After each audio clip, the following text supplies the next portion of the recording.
Want to know about the baddest outlaw biker to ever wear the winged death head patch? This legend struck fear into everyone, rivals, cops, even his own brothers. With fists like sledgehammers and a stare that could freeze blood, he built an empire through brutal violence and ice-cold strategy.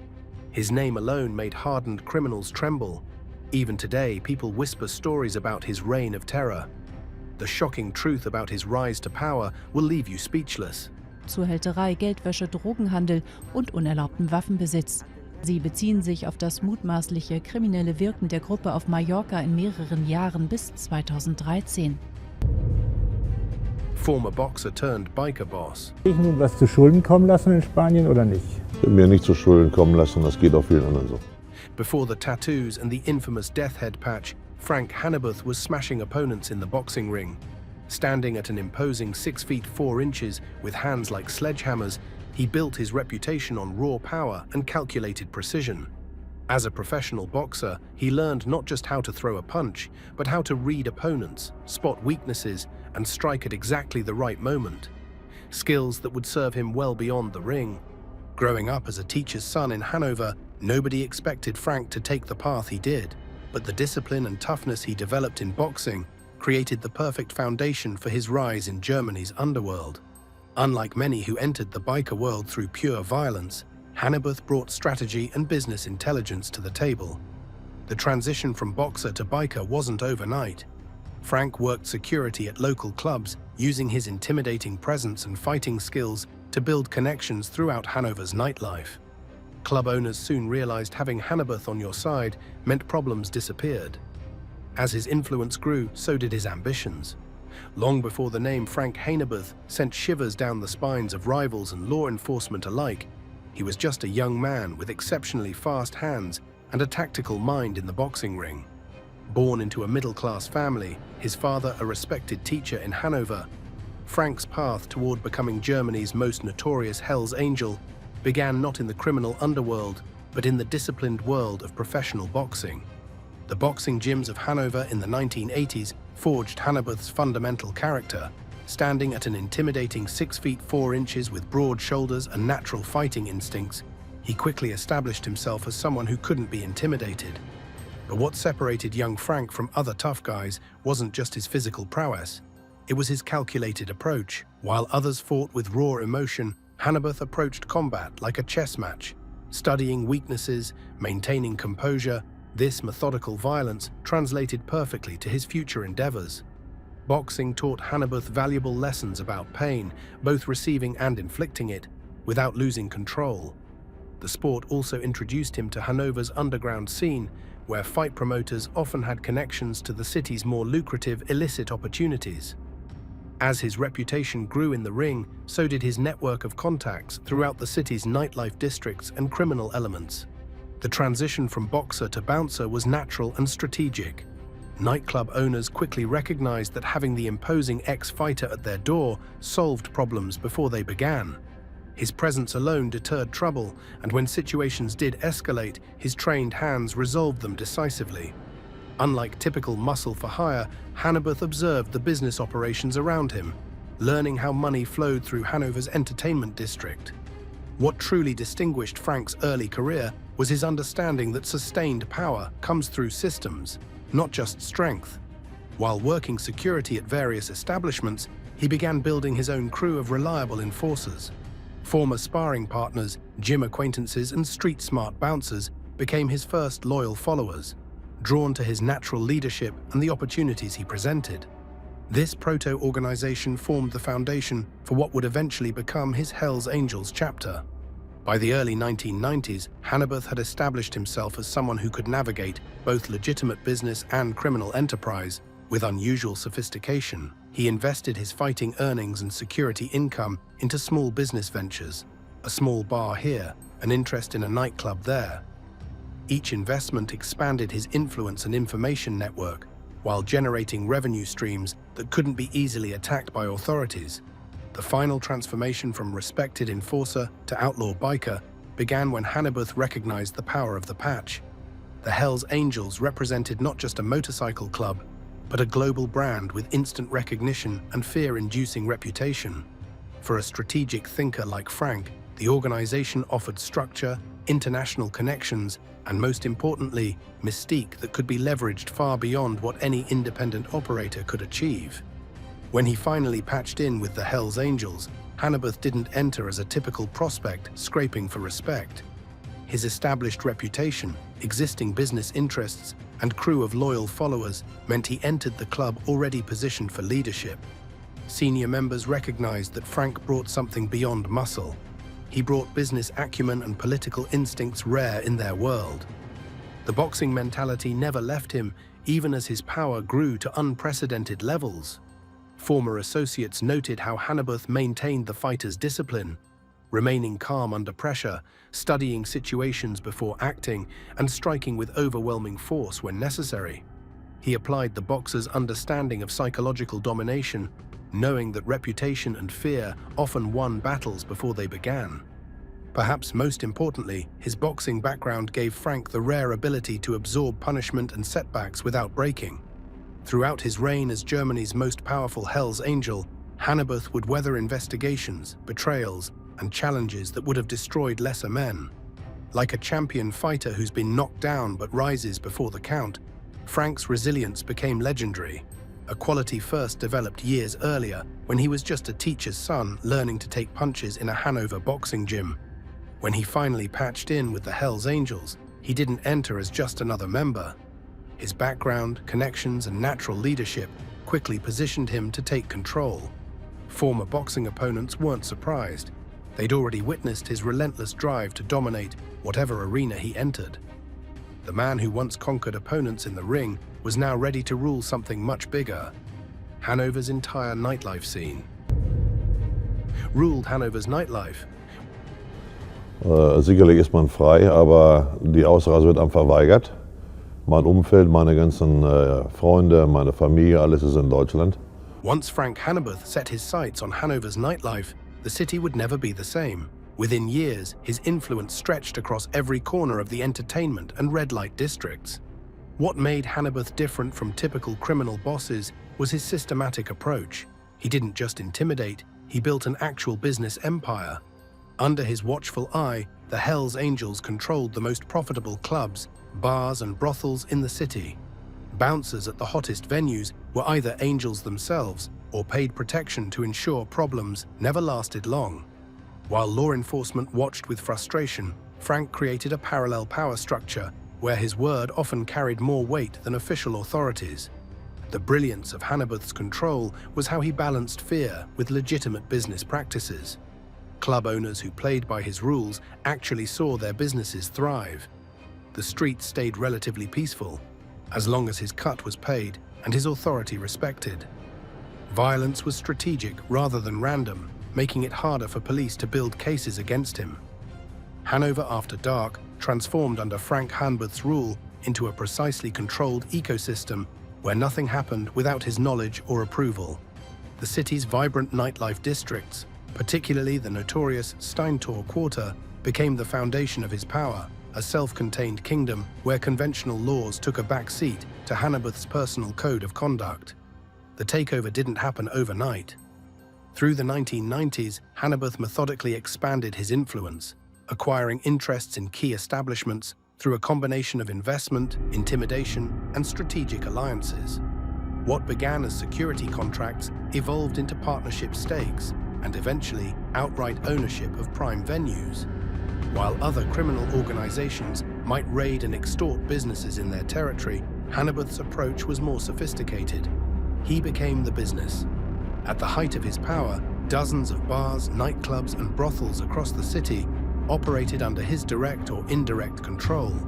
The famous Zanzibar establishment became something of an unofficial headquarters, where Hanover would hold court, receive visitors, and oversee his growing empire.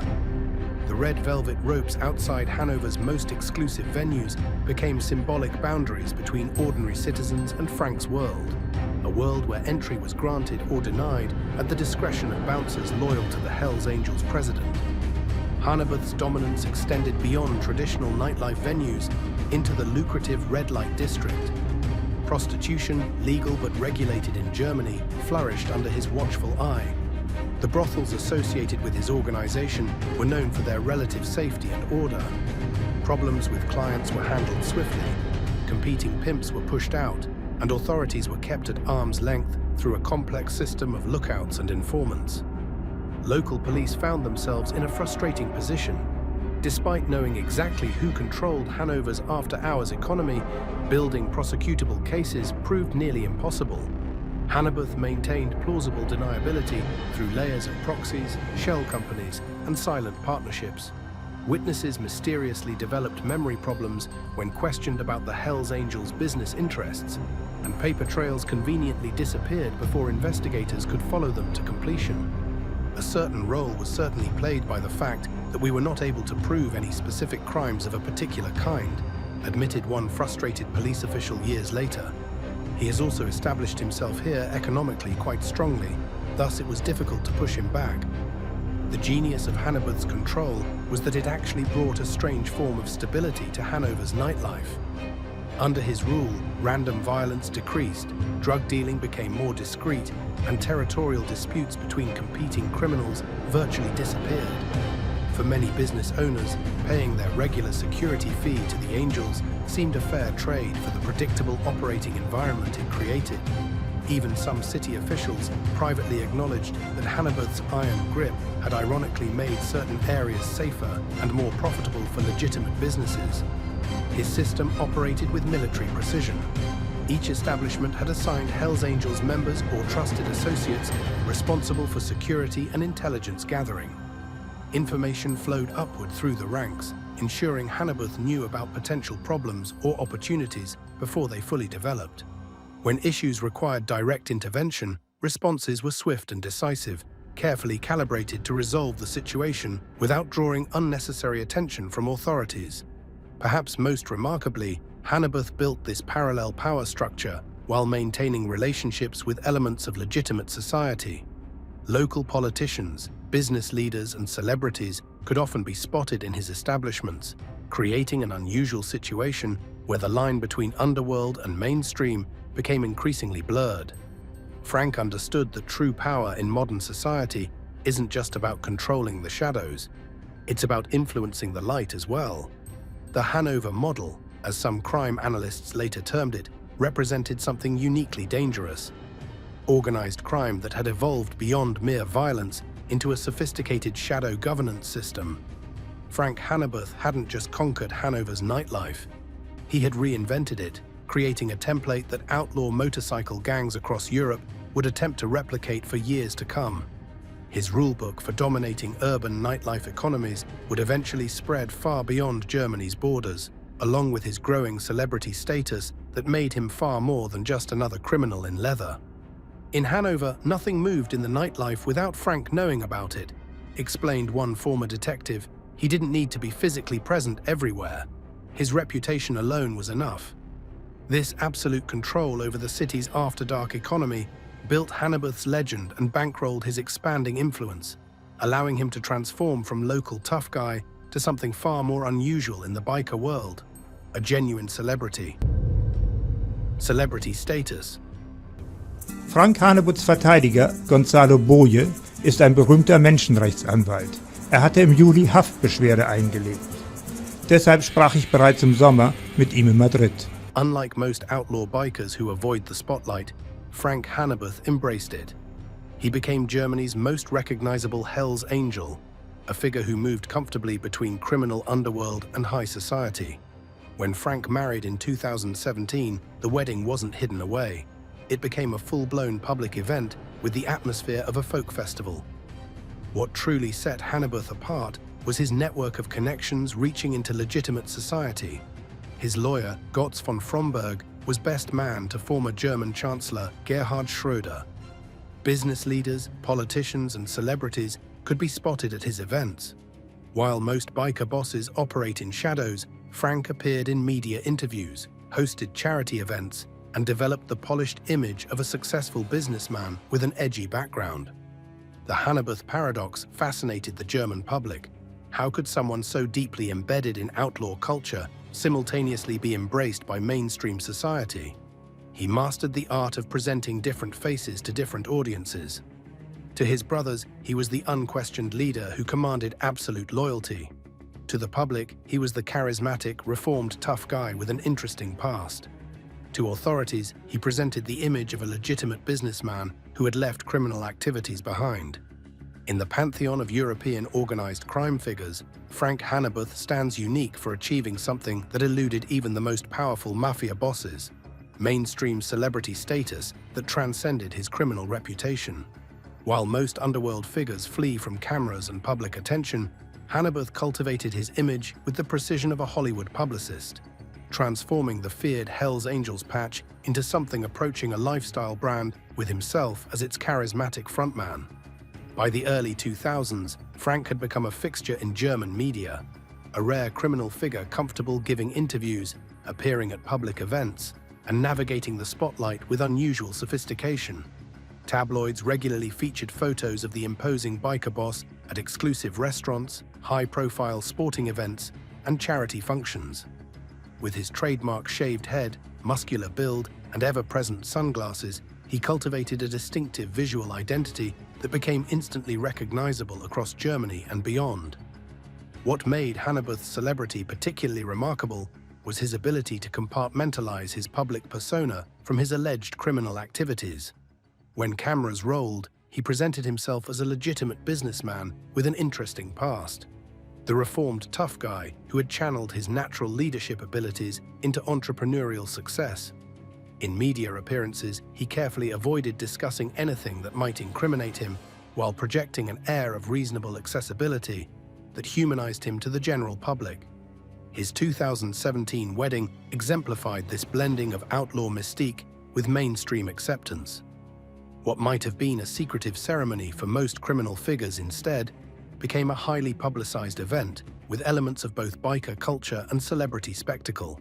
Hundreds of Hells Angels in full colors roared through the streets on Harley-Davidsons, while local dignitaries, business figures, and even some media personalities mingled with outlaw bikers in an unprecedented social convergence. The event generated headlines across Europe, with many outlets covering it more like a celebrity wedding than a gathering of alleged criminals. Hanover's relationship with German media outlets was particularly fascinating. Rather than avoiding journalists, he cultivated relationships with specific reporters and photographers, understanding that controlling the narrative was more effective than hiding from it. He granted exclusive interviews to selected publications, creating competition among media outlets for access to his inner circle. This approach allowed him to subtly influence coverage, ensuring that even critical pieces contained elements of his preferred self-presentation. The biker boss also understood the power of strategic philanthropy in image management. Reports occasionally surfaced of Hanover's involvement in community initiatives, donations to children's charities, sponsorship of local sports teams, and appearances at fundraisers. Whether motivated by genuine altruism or calculated image building, these activities helped soften his public perception and complicated authorities' efforts to paint him as a one-dimensional criminal figure. Social media eventually amplified Hanover's celebrity status. While he personally maintained minimal direct online presence, a security-conscious choice, his supporters and admirers created fan pages and groups dedicated to sharing news, photos, and sometimes near-mythological stories about the Hells Angels leader. These digital fan communities further blurred the lines between legitimate fame and criminal notoriety, creating a strange ecosystem where young men openly idolized someone law enforcement considered a dangerous criminal organization leader. Perhaps most telling about Hanover's unique position was how he traversed social boundaries that would have been impenetrable to typical outlaw bikers. Photographs occasionally emerged, showing him at exclusive events, alongside prominent business leaders, professional athletes, and even politicians, people who would typically avoid any association with organized crime figures. His ability to move between these worlds demonstrated not just personal charisma, but a sophisticated understanding of how celebrity status could serve as a form of protection, creating associations that made prosecution more complicated and socially costly. Law enforcement officials often expressed frustration at how Hanover's carefully cultivated public image complicated their work. When someone achieves this level of public recognition, it becomes harder to take action against them without significant evidence. One German prosecutor noted in a confidential report, "The public doesn't see a criminal, they see a character, a personality they feel they know." Wedding exemplified this blending of outlaw mystique with mainstream acceptance. What might have been a secretive ceremony for most criminal figures instead became a highly publicized event with elements of both biker culture and celebrity spectacle. Hundreds of Hells Angels in full colors roared through the streets on Harley-Davidsons, while local dignitaries, business figures, and even some media personalities mingled with outlaw bikers in an unprecedented social convergence.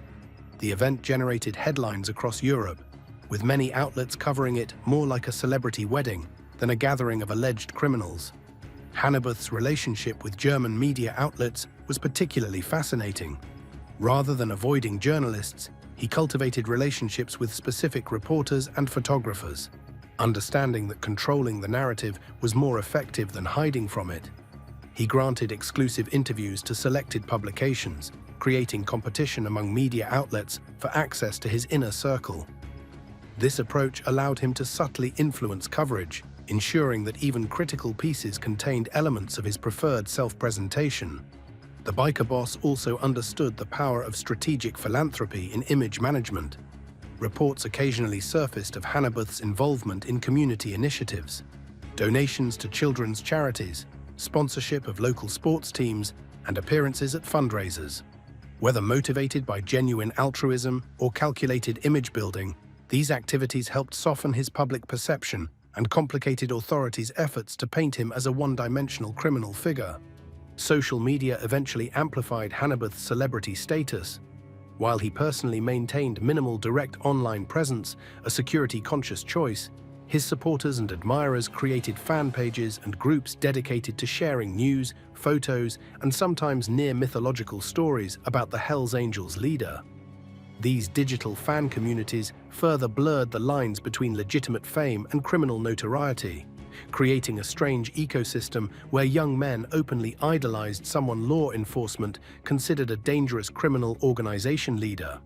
Perhaps most telling about Hanover's unique position was how he traversed social boundaries that would have been impenetrable to typical outlaw bikers. Photographs occasionally emerged, showing him at exclusive events, alongside prominent business leaders, professional athletes, and even politicians, people who would typically avoid any association with organized crime figures. His ability to move between these worlds demonstrated not just personal charisma, but a sophisticated understanding of how celebrity status could serve as a form of protection, creating associations that made prosecution more complicated and socially costly. Law enforcement officials often expressed frustration at how Hanover's carefully cultivated public image complicated their work. When someone achieves this level of public recognition, it becomes harder to take action against them without significant evidence. One German prosecutor noted in a confidential report, "The public doesn't see a criminal, they see a character, a personality they feel they know." Transformation from anonymous criminal to public figure represented Hanover's most remarkable achievement, weaponizing celebrity itself as a shield against the full force of the law. "Frank can be a gangster and a gourmet, very few people in this business can do that," noted one observer familiar with his operation. His ability to cross these boundaries made him more dangerous than the average biker boss, and infinitely more interesting to the media and public. This celebrity status didn't just feed his ego, it became another tool in building something few outlaw bikers ever achieve, a legitimate-looking business empire flying the colors of the Hells Angels. His own biker empire.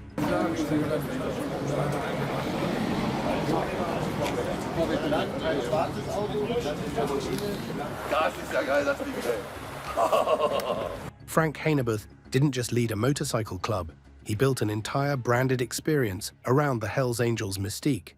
Under his leadership, the club's presence expanded beyond traditional criminal enterprises into a business ecosystem, complete with its own Hells Angels beer, branded cigarettes, and massive Harley-Davidson events that drew tens of thousands of attendees.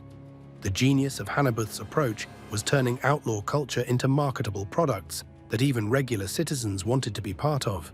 His Harley Sound festivals weren't just gatherings for club members. They were major public events sponsored by mainstream companies like Beck's Beer and even the Bild newspaper. The city of Hanover, despite knowing exactly who was behind these events, found themselves approving permits as the economic benefits were too significant to ignore. Frank understood something fundamental about modern society. People are fascinated by outlaw culture as long as they can experience it safely. By commercializing the Hells Angels brand under his control, he created revenue streams that were nearly impossible for authorities to attack legally. When police would raid traditional biker businesses like brothels or protection rackets, his legitimate enterprises continued generating profits. The true scope of Frank Hanover's biker empire extended far beyond conventional criminal enterprises, evolving into a sophisticated network that blended legitimate business, cultural influence, and strategic territorial control. Unlike traditional organized crime figures who operated exclusively in shadows, Hanover constructed a multi-layered empire that functioned simultaneously in both underworld and mainstream economies, a hybrid structure that proved remarkably resilient against law enforcement efforts. At the core of Hanover's empire was his chapter of the Hells Angels Motorcycle Club, which under his leadership grew to become one of the most powerful and wealthy chapters in Europe. Based in Hanover, but with tentacles stretching throughout Germany and eventually into Spain, Hanover's organization operated with military-like discipline. Each member had clearly defined roles, territories were meticulously mapped and defended, and intelligence gathering became a refined science. Former members described an almost corporate organizational structure, with Hanover serving as CEO of an operation that employed dozens of full members and hundreds of supporters, hangers-on, and business associates. The physical manifestation of his power took shape in the club's heavily fortified headquarters in Langenhagen, a suburb of Hanover. The compound featured security measures that would impress military installations, surveillance cameras, reinforced gates, guard dogs, and sophisticated alarm systems. Inside, the facility served multiple functions: part clubhouse, part business headquarters, part social center, and part fortress. The message was clear to both allies and enemies. This was not merely a gathering place, but the capital of an alternative power structure with Hanover at its apex. What distinguished Hanover's empire from other criminal organizations was its diversification into legitimate businesses that generated substantial legal income. Security companies provided bouncers to clubs and bodyguards to VIPs. Property management firms controlled strategic real estate throughout Hanover. Tattoo parlors, motorcycle shops, and clothing stores catered to the biker lifestyle while generating clean profits. Construction companies and renovation firms created jobs for club members while securing lucrative contracts. This business ecosystem did more than launder money. It created a legitimate economic footprint that gave Hanover political leverage and community influence. The marketing genius behind Hanover's empire was his transformation of outlaw biker culture into a commercial brand.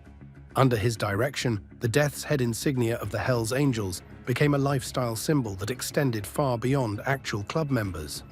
Limited edition merchandise, exclusive events, and carefully controlled media appearances created an aura of forbidden excitement that appealed to mainstream Germans fascinated by outlaw mythology, but unwilling to actually break the law themselves.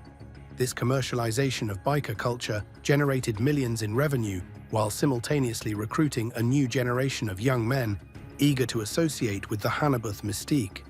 Perhaps the most sophisticated element of Hanover's empire was his network of influence that reached into unexpected corners of German society.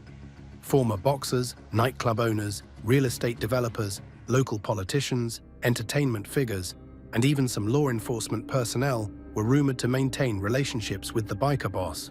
These connections weren't necessarily corrupt. Many were simply business relationships, social acquaintances, or mutual accommodations that created an invisible support structure protecting Hanover's interests across multiple sectors of society. The territorial expansion of his empire revealed Hanover's strategic thinking. Rather than engaging in bloody turf wars, he often preferred negotiation, absorption, or strategic alliances. Smaller motorcycle clubs were given the option to patch over to the Angels or maintain independence while acknowledging Hanover's supremacy. When expansion did lead to conflict, as with rival clubs like the Bandidos, the violence was calculated and decisive rather than chaotic. Each territorial gain was consolidated through a combination of intimidation and incentive, creating a stable expansion pattern that alarmed law enforcement with its methodical efficiency. By the height of his power, Hanover had crafted something beyond a traditional criminal organization, a parallel social and economic system with its own rules, hierarchies, and revenue streams. This empire wasn't built on violence alone, but through strategic thinking that recognized how modern power operates across multiple domains simultaneously.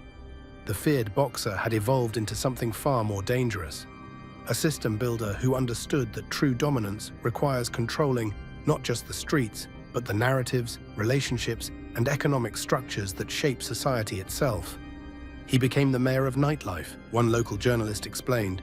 People who would never dare step into a Hells Angels clubhouse would happily buy tickets to his festivals, drink his beer, and feel like they were getting a taste of something dangerous. This empire-building approach wasn't just about money. It cemented Hanover's position as irreplaceable within the organization. And he would need that loyalty when facing the numerous attempts to take him down over the years. Survived multiple takedown attempts. Wirken der Gruppe auf Mallorca in mehreren Jahren bis 2013. Die Staatsanwaltschaft fordert für Hanebut eine Gefängnisstrafe von bis zu 13 Jahren sowie Strafzahlungen in Höhe von mehr als 4 Millionen Euro. Few figures in organized crime have weathered as many storms as Frank Hanover. Law enforcement agencies across Europe made taking down the Hells Angels boss a priority for decades. Yet time after time, Hanover emerged relatively unscathed when others would have fallen.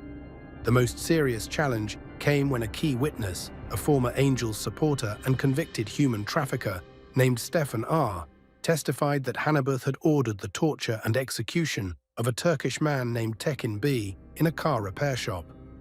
The allegations were serious enough for authorities to deploy GSG-9, Germany's elite tactical police unit, to raid Hanover's estate, where they controversially shot his dog during the operation. Yet even this major case eventually collapsed. No body was ever found, and the witnesses' credibility came into question. They didn't have to come there with the GSG-9, Hanover later commented. The detectives from Hanover also know that I will face any responsibility if there is a problem. If there is something, it's enough to ring the bell. I come out and face my responsibility. This pattern repeated throughout his career, serious charges followed by collapsed cases or minimal sentences compared to the original allegations. What frustrated authorities wasn't just Hanover's legal escapes, but his apparent immunity to intimidation. While most criminals hide from police attention, Frank often seemed completely unfazed, maintaining his public profile regardless of investigations. The resilience of Frank Hanover against law enforcement's most determined efforts created an aura of near invincibility that enhanced his mystique throughout the European underworld. For decades, police agencies across multiple countries marshaled their resources against the Hells Angels leader, only to watch their cases collapse, witnesses recant, and the imposing figure emerge from each confrontation with his power seemingly intact. This pattern of survival wasn't merely luck, but reflected sophisticated counterintelligence strategies and legal maneuvering that transformed Hanover into something of a legal Houdini. German authorities' first major attempt to dismantle Hanover's operation came in the early 2000s with Operation Carthage, a years-long investigation targeting the Hanover Angels' alleged control of prostitution and protection rackets. Despite thousands of man-hours, surveillance operations, and confidential informants, the case ultimately yielded only minor convictions against lower-ranking members. Hanover himself walked free after prosecutors failed to connect him directly to any criminal acts. Despite widespread belief, he orchestrated the entire operation. This established a pattern that would repeat throughout his career. The puppet master, whose strings remained frustratingly invisible to investigators. The investigation surrounding the disappearance of Turkish national Tekin B represented perhaps the most serious threat to Hanover's freedom, when former Angels supporter Stefan R. became a key witness, claiming the missing man had been tortured and executed in an auto repair shop under Hanover's orders, authorities believed they finally had their smoking gun. The subsequent raid on Hanover's compound by GSG-9 tactical units, Germany's elite counter-terrorism force, signaled the seriousness of the case. Yet even this high-profile operation ultimately collapsed when investigators could produce no body, no crime scene evidence, and growing questions about the witnesses' credibility emerged. The case that began with heavily armed tactical teams storming Hanover's property ended with a whimper in the prosecutor's office. Legal experts noted Hanover's unusually sophisticated approach to criminal defense. Unlike many underworld figures who relied on intimidation alone, the Angels' president employed top-tier legal counsel who specialized in complex criminal defense. His primary attorney, Götz von Fromberg, became almost as well known as his client, a respected legal mind who moved comfortably in elite political circles while fiercely defending the biker boss. This professional legal shield allowed Hanover to fight cases through legitimate channels rather than resorting to witness tampering, though rumors of the latter persisted throughout his career. The counterintelligence operation run by Hanover's organization represented another key to his survival. Former associates described an elaborate system of lookouts, police scanners, surveillance detection routes, and counter-surveillance techniques that rivaled intelligence agencies. Club members routinely swept locations for listening devices, used encrypted communications, employed code words, and maintained strict information compartmentalization. Potential informants faced rigorous vetting and testing before accessing sensitive information. This operational security culture meant that even when informants did penetrate the organization, they rarely accessed information directly linking Hanover to criminal decisions. Perhaps most crucially, Hanover practiced strategic distance from the day-to-day criminal operations that generated revenue for his organization. Unlike less sophisticated criminals who involved themselves in operational details, the Angels' president maintained plausible deniability by operating through intermediaries, never giving direct orders for illegal activities in writing or electronic communications, and ensuring multiple layers of separation between himself and any criminal activity. When investigations did reach his inner circle, they typically found themselves confronting a wall of silence maintained through the Hells Angels Code and fear of retribution. The 2013 Spanish operation that finally put Hanover behind bars seemed initially like the end of his remarkable run. Spanish authorities arrested him at a friend's finca in Mallorca, alleging involvement in drug trafficking, money laundering, and prostitution as part of the Angels' expansion into Spain's lucrative tourist economy. For 3 years, Hanover remained in custody as Spanish investigators built their case against him and 15 other suspects. Yet even this extended detention ultimately failed to result in a significant conviction, with most serious charges eventually abandoned due to insufficient evidence. By 2016, Hanover was back in Hanover, celebrating his birthday surrounded by hundreds of supporters, a living testament to his seemingly supernatural ability to weather legal storms. Each failed prosecution inadvertently strengthened Hanover's reputation, creating an impression of untouchability that enhanced his control within the organization and intimidated potential witnesses in future cases. As one frustrated German police official noted in an internal memorandum, the subject's repeated legal victories have created a perception among criminal associates and potential witnesses that cooperation with authorities is both dangerous and futile, a perception that significantly complicates future prosecutorial efforts.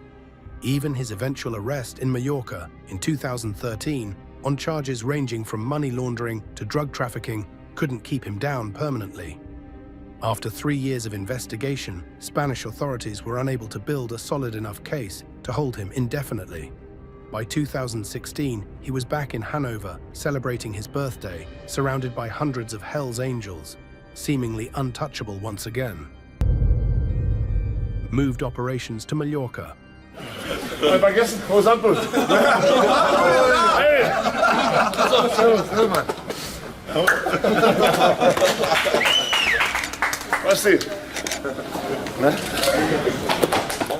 In 2013, Frank Hanover shocked both his enemies and allies by making a strategic move that would reshape his empire, relocating his base of operations from the familiar streets of Hanover to the sun-drenched Spanish island of Mallorca. On the surface, the move seemed like a lifestyle choice, trading Germany's cold winters for Mediterranean beaches and palm trees. The official story was simple. The biker boss wanted a change of scenery and a chance to enjoy his wealth in paradise. But beneath this superficial explanation lay a sophisticated expansion strategy years in the making. Mallorca represented the perfect target for Hanover's ambitions. The island attracted millions of tourists annually, particularly Germans, creating a natural customer base for nightlife venues, prostitution and drugs, all industries where the Hells Angels had expertise. The seasonal economy generated massive cash flow with less established criminal competition than mainland European cities. For a strategic thinker like Hanover, Mallorca wasn't just a vacation spot. It was untapped territory ripe for conquest. The expansion wasn't impulsive. Years before making his own move, Hanover had sent trusted associates to establish footholds in key areas of the island. They purchased property, built relationships with local business owners, and quietly mapped the power structures they would need to navigate. By the time Frank himself arrived, the groundwork had been laid for a takeover that would blend seamlessly into the island's existing tourist economy. Spanish authorities later discovered that Hanover had acquired significant property holdings through a network of shell companies and frontmen. A luxurious finca country estate outside Palma became his personal headquarters, while Angels-controlled businesses began appearing in strategic locations throughout the island. The infamous Chapter 13 of the Hells Angels, named for the international telephone code for Mallorca, was established under Hanover's direct control, bringing the feared Death Head patch to Spanish shores. What made the Mallorca expansion particularly concerning to authorities was how quickly Hanover established relationships with local power players. Within months, he was spotted dining with businessmen, property developers, and even some local officials. The same social engineering that had worked so effectively in Hanover was being replicated on Spanish soil, with Hanover positioning himself not as a foreign criminal invader, but as a wealthy investor bringing business opportunities to the island. The rapid expansion didn't go unnoticed by Spanish police, who had been warned by their German counterparts about Hanover's sophisticated operation. Unlike German authorities, who had struggled for years to build cases against him, the Spanish Civil Guard and National Police decided to act decisively before the Angels could fully entrench themselves. They launched an operation that would finally accomplish what German authorities had failed to do for decades, putting Frank Hanover behind bars in one of Spain's toughest prisons. Spent time in Spanish prison. Wochen angesetzt. Schwere Motorräder waren am Montag übrigens nirgends am Gerichtsgebäude zu erblicken. The dramatic raid on Frank Hanover's Mallorcan estate in July 2013 marked the beginning of the most challenging chapter in the biker boss's criminal career. Spanish police, working with German authorities, descended on his property with overwhelming force. Unlike previous close calls in Germany, this time there would be no quick release or easy legal victory. Hanover was taken into custody along with dozens of other Hells Angels members in an operation Spanish media dubbed Operation Casablanca. For a man accustomed to luxury and absolute control, Spain's prison system came as a harsh reality check. Hanover was sent to Alcalá Meco prison near Madrid, a high-security facility housing some of Spain's most dangerous inmates. The privileges that had cushioned his life in Germany, private meetings with attorneys, special treatment, and constant communication with his organization, were severely restricted. Spanish authorities, determined to prevent any continuation of criminal enterprise from behind bars, kept him isolated from other Angels members who had been arrested in the same operation. The charges against Hanover were extensive and severe, forming a criminal organization, money laundering, threats, extortion, and illegal possession of weapons. Spanish prosecutors painted a picture of a sophisticated criminal takeover attempt, with Hanover described as the mastermind behind a plan to establish Hells Angels' dominance over Mallorca's lucrative nightlife and prostitution sectors.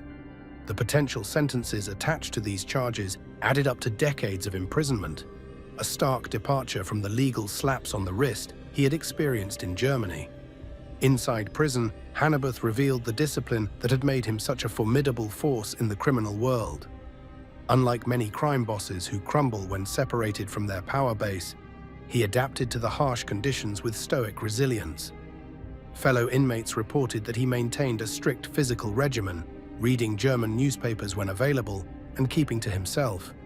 He avoided the usual prison politics and focused entirely on his legal situation, working closely with his lawyers during their limited visits to build his defense.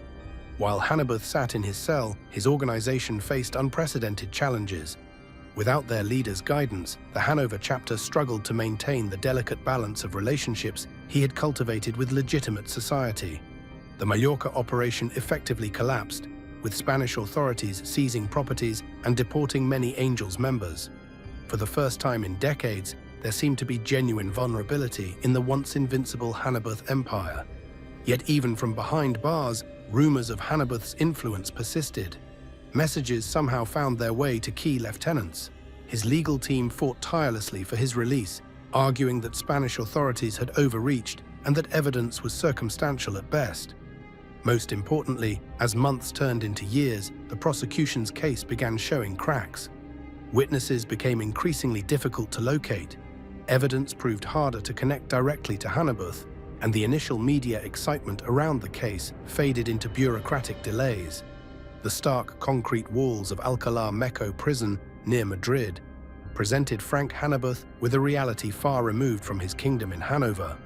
For a man accustomed to commanding respect with a glance, the Spanish prison system offered no special treatment, no deference, and no recognition of his status.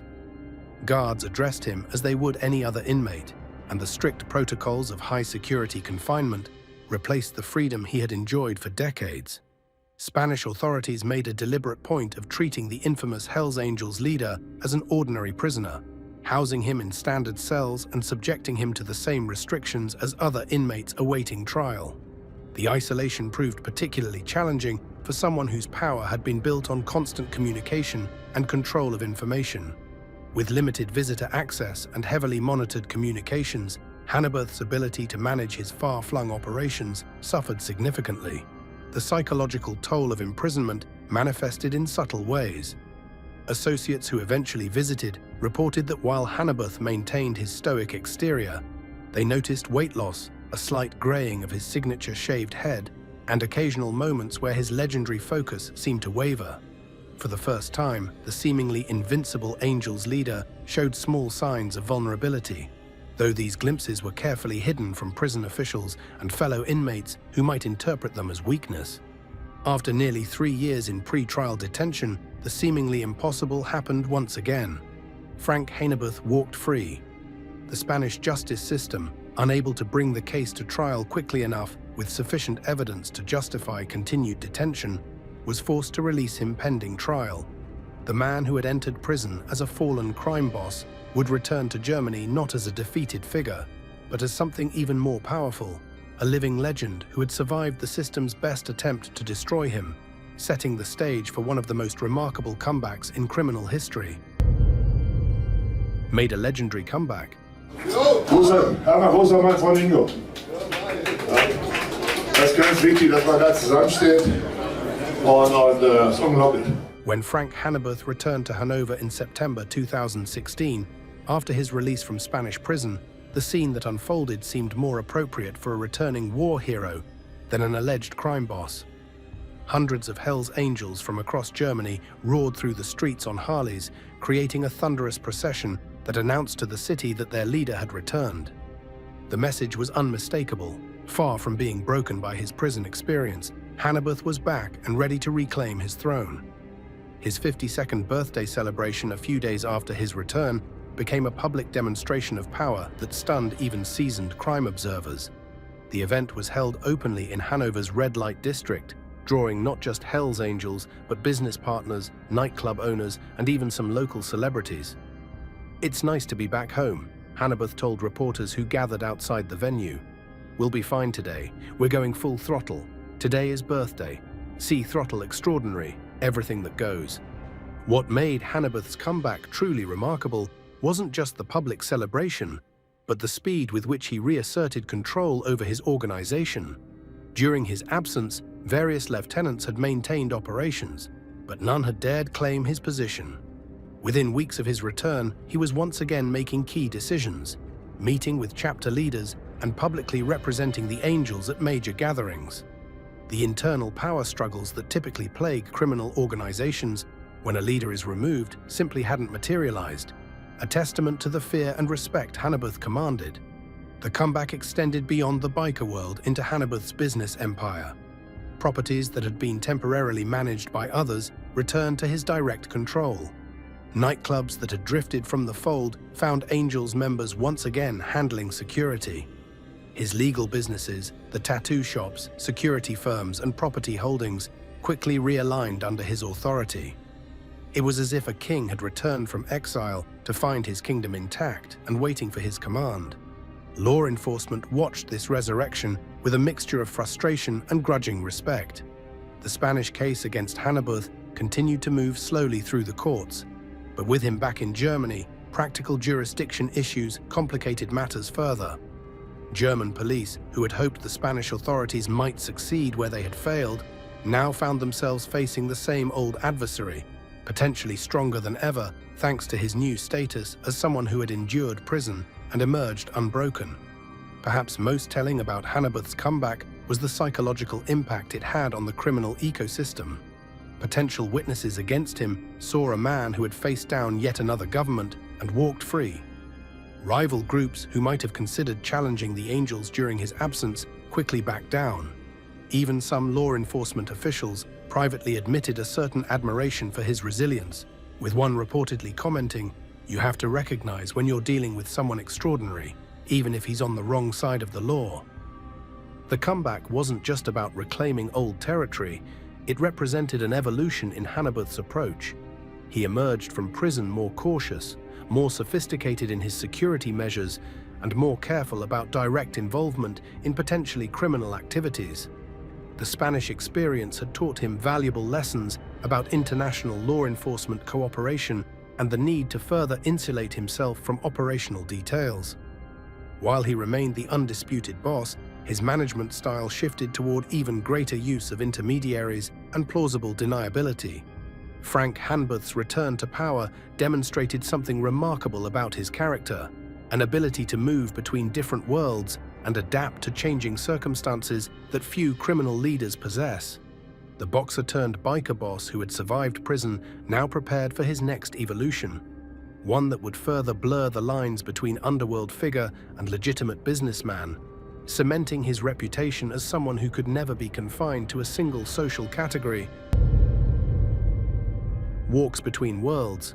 Alle mal im Top-Job, so wie ich das stand, das war ein voller Erfolg, so wie ich gehört habe, war alles super, wie immer. Und weg kann man nicht machen. Unglaublich. Danke.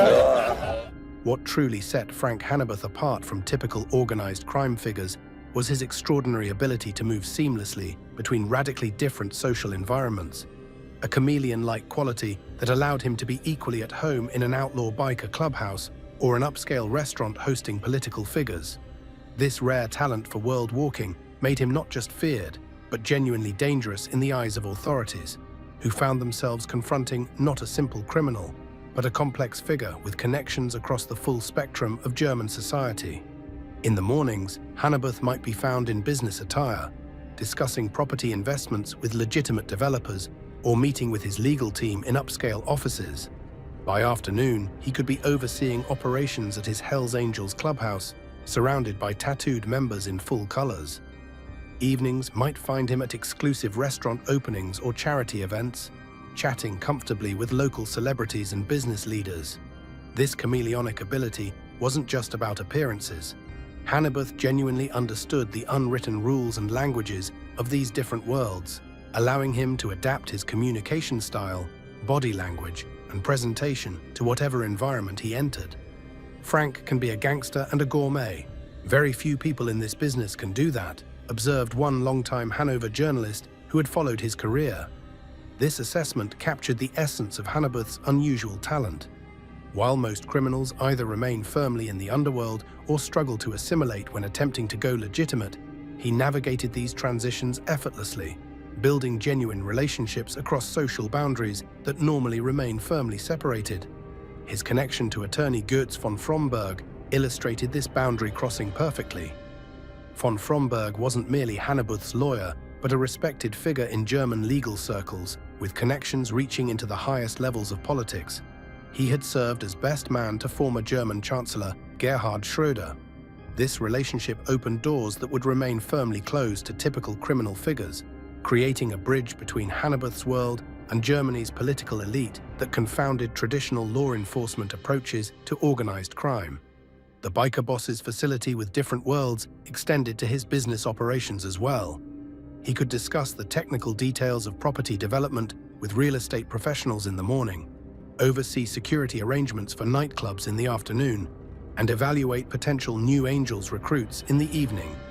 Each role required different expertise, vocabulary, and behavioral norms, yet Hannebut switched between them without visible effort, a social versatility that gave him unparalleled access to information and opportunities. This world-walking ability served as both sword and shield. As a sword, it allowed Hannebut to expand his influence into areas typically closed to organized crime figures, creating legitimate business fronts and social connections that generated both profit and protection. As a shield, it made building cases against him exceptionally difficult.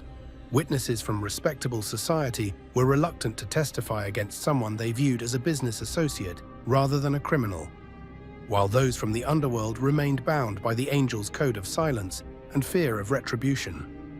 Law enforcement officials who studied Hannebut noted that this ability wasn't merely performance, but reflected a genuine complexity in his character. "He's not simply putting on an act," noted one criminal intelligence analyst in a confidential assessment. "He actually inhabits these different roles authentically, which makes traditional surveillance and intelligence gathering problematic. We're not dealing with a one-dimensional criminal personality, but someone with multiple genuine social identities." Perhaps most remarkably, Hannebut maintained this multi-world existence while never concealing his Hells Angels leadership. The death head remained proudly displayed on his jacket when appropriate, and he never denied his position when asked directly. This transparency paradoxically enhanced his mystique, creating the impression of someone so powerful he didn't need to hide his outlaw status, even when moving in legitimate circles. This unique position as a bridge between worlds would serve as the foundation for his reputation as not just a gang leader, but something far more intimidating: a feared enforcer whose mere name could resolve disputes without violence. Feared enforcer.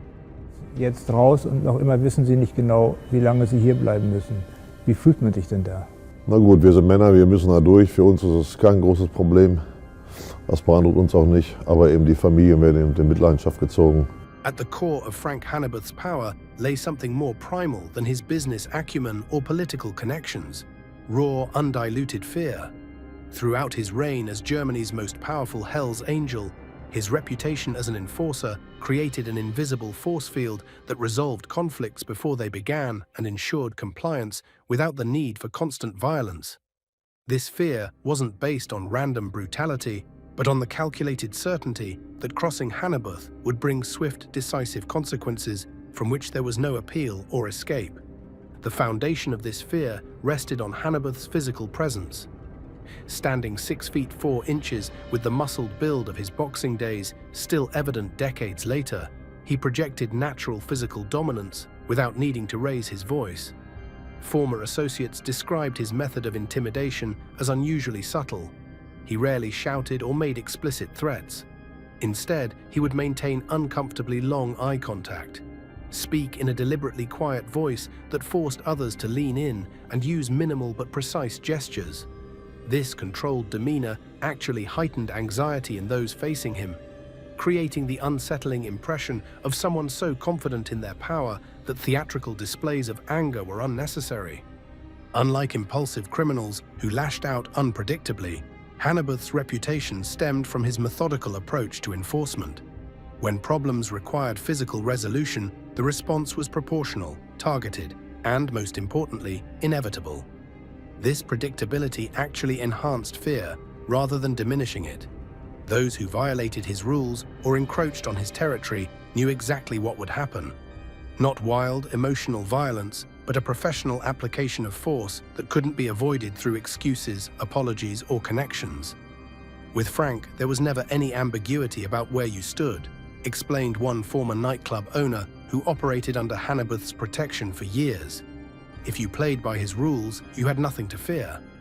If you didn't, well, there wouldn't be some emotional confrontation or negotiation.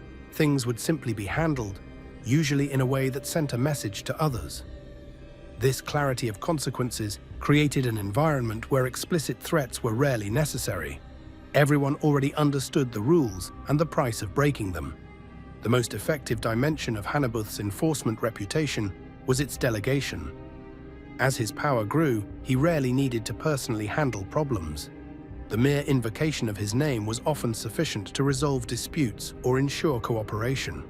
Nightclub owners reported that difficult customers would immediately become compliant when staff quietly mentioned their connection to Hanover. Debt collection rarely required actual violence, just the knowledge of whose interests were being represented.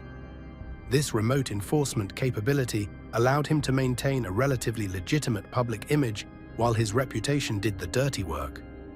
Law enforcement officials noted with frustration how this fear-based system complicated their investigations. Witnesses would suddenly develop memory problems when they realized their testimony might put them in opposition to Hanover. Business owners would deny extortion despite clear evidence of protection payments. Even victims of violence attributed to the Angels would provide implausible alternative explanations for their injuries. The fear extended beyond physical consequences to social and economic retribution. Crossing Hanover meant potentially losing your livelihood, your social standing, and your safety all at once. Perhaps the most sophisticated aspect of Hanover's enforcement reputation was how selectively it was applied. Unlike territorial gangs that maintain control through constant displays of violence, the Angels under his leadership used force surgically and strategically. Legitimate business partners who maintained professional relationships with Hanover were treated with respect and fairness. The fear factor was reserved for those who violated agreements, attempted to compete in protected territories, or cooperated with law enforcement. This selective application allowed him to maintain simultaneous reputations as both reasonable businessman and merciless enforcer, depending on which face a particular situation required. The ultimate testament to Hanover's status as a feared enforcer wasn't the violence he directed, but the violence he prevented. Throughout his reign in Hanover, territorial disputes between criminal groups were remarkably rare compared to other major German cities.